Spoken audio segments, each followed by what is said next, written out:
In conversation now with one of South Africa's best-known pioneer entrepreneurs, Herman Mashaba, who is also well-known, as you well know, of the brand Black Like Me. Herman, welcome. Thank you very much for joining us.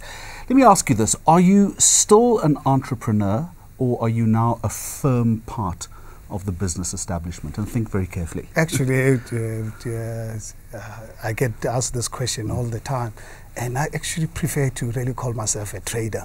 Not even a traditional businessman or entrepreneur. I'm a trader. I love the trading environment. I was actually born and spent most part of my life as a trader. And there's something that I try very much not to really lose. I'm surprised that you don't like the word entrepreneur. You are an entrepreneur, for goodness sake. Well, yes, I think entrepreneurship, it's really obviously, it's a kind of term that one just really came across as I was growing up and wanting to really make a living. That is not really what drove me to really go into business, because my going into business was totally accidental.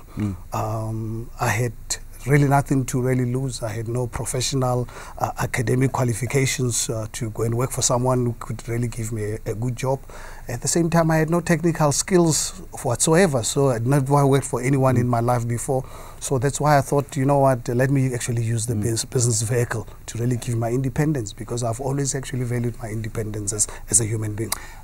In an uncertain global economy, patently the rules have changed. If you were a young man, not that you're not a young man now, but if you were younger, would you do it differently? Have those rules changed materially, or there's still basic principles which you adhered to then, which you can still adhere to today? In fact, Jeremy, I strongly believe you know, life can never be stagnant. You know, the challenges I faced 30 years ago when I started the Black Like Me, and the challenge I'm facing today, obviously different, but they're challenges. Once actually people actually fail and accept it, are those that always believe life is easy and someone owes them something or whatever. So if you take personal responsibility for your life, that's what actually makes you to survive and navigate all the time. In fact, recently you've written about that under the heading racial myths that stand in the way of entrepreneurship. I want to get to that in just a moment.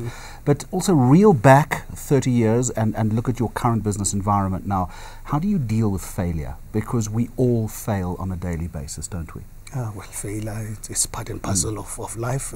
If you're scared of failure, then don't even try, because no one has got guarantees in this life. Every time you get into your car, there's a risk involved. Every time you actually sleep on your bed, there's a risk out there. So I think for me, failure, it's part and parcel of life. But in the business environment, but it makes it actually more exciting, because then every time you do whatever, you're always conscious of the failures. So what you do, you find ways to minimize the risks, because the risks are there. Find ways to actually minimize them upfront.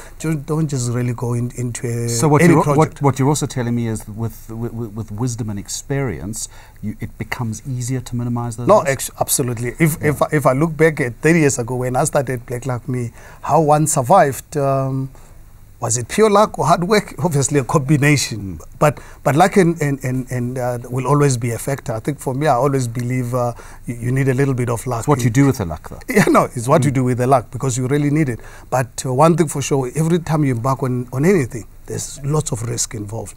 But then you've got to find a way to calculate how you're going to navigate them.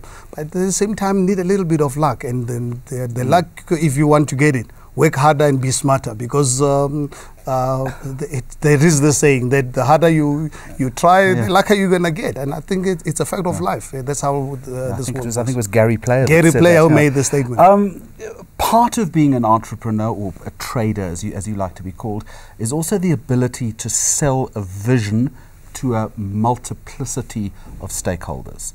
How do you do that? Actually, I think it's interesting. I mean, Jeremy, you've got the gift of the gab. I'll be able to really share this with you in 60 days' time, because I don't know, for whatever reason, in my life, I keep selling my dreams to people.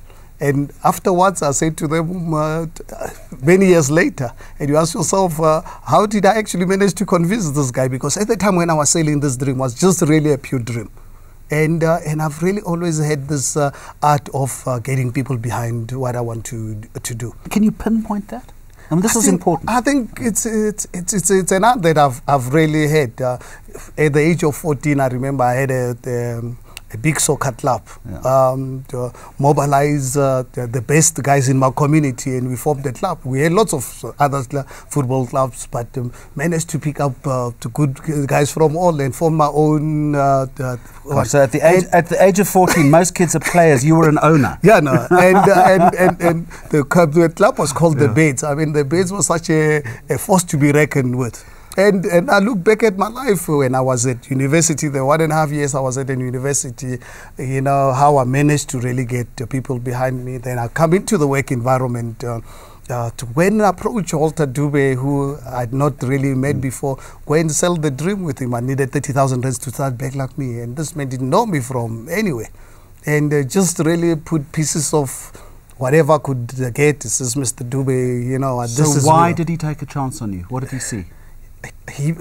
I don't know. I think he must have believed in my dream.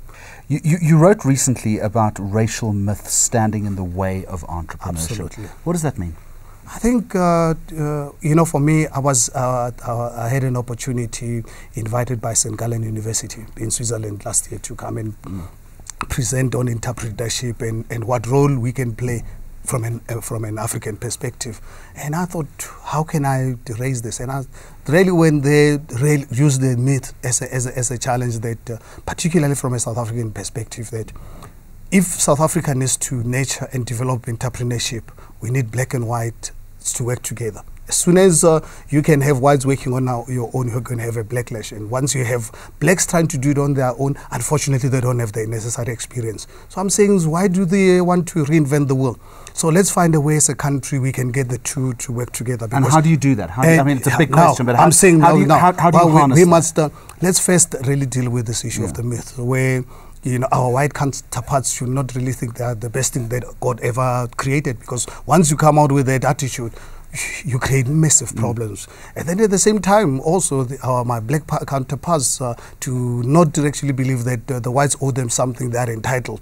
So I think let's really create a new kind of mindset, because I think, you know, you can imagine, Jeremy, what would happen to this country if black and white businesses can really be South Africans. So a final question to you then, are we getting that balance right, or are we making progress between that, the arrogance on the one hand and the entitlement on the other? I mean, do you see any movement in this direction? I'm not really seeing immediate success in this, but I feel, and I'm actually committed in helping to really cultivate the situation, because it is really so critical. Unfortunately, we have some of our political leadership who are supposed to be leading this process are the ones who would obviously polarize our nation, and that's the last thing that this country can ill afford to have. So I think fortunately, majority of our political leadership, I strongly believe they are committed to a non-racial, democratic South Africa.